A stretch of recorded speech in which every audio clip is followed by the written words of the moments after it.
Joined via Skype by Maximiliano Mendez-Parra, Senior Research Fellow at ODI. Good afternoon, Max, and thank you for sharing your time with us on the SABC News Desk. Good afternoon. Max, 17.5 million new jobs. That's a staggering figure needed each year until 2030. It sounds like a mammoth task. We want to understand how you reach that number and the processes you follow to get there. Well, basically, we calculated how many jobs are being created each year in the Commonwealth. This is around 12 million.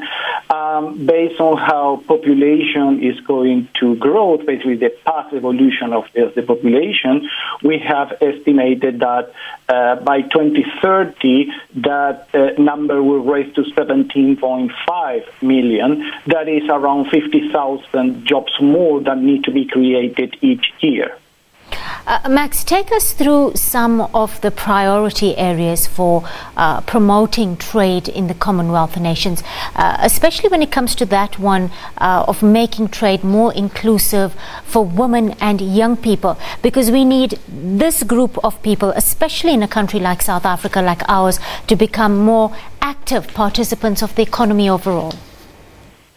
Well, exactly. Just to bring the numbers for South Africa will need to create around 1,000 jobs a day, actually to match the growth of population, where young people are going to be the protagonists of these jobs. And clearly there are many areas where South Africa and the Commonwealth can work to increase trade, not only within the Commonwealth, but actually with every partner. We are talking about facilitating trade. This means reducing the cost of moving goods between borders. We are also thinking in terms of providing finance to export, where the largest countries and the most developed countries in the Commonwealth can provide support to the smaller countries in finance these exports. And also in the case of e-commerce and digital trade, there is a lot of work to do in improving internet infrastructure to facilitate this trade. This is very important for young people and also for women that increasingly they are participating in digital trade and also on trade in general.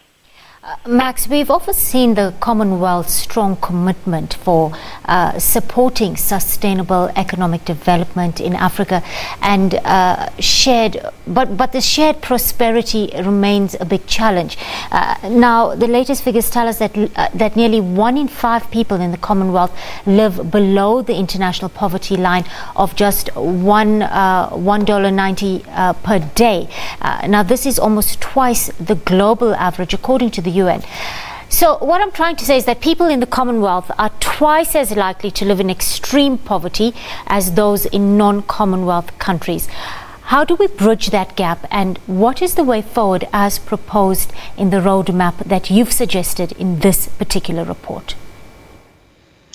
I think there are clearly some advantages that the Commonwealth have to provide these jobs. Having a common language, having similar legal systems facilitate the creation of these opportunities. This is something that the rest of the world doesn't have. So actually it's an advantage, it's something that the Commonwealth can use to actually address this job generation, address the needs of the poorest peoples in the country, in the Commonwealth, where trade is going to play a key role. Thank you. That was Maximiliano Mendez-Parra, Senior Research Fellow at the Overseas Development Institute.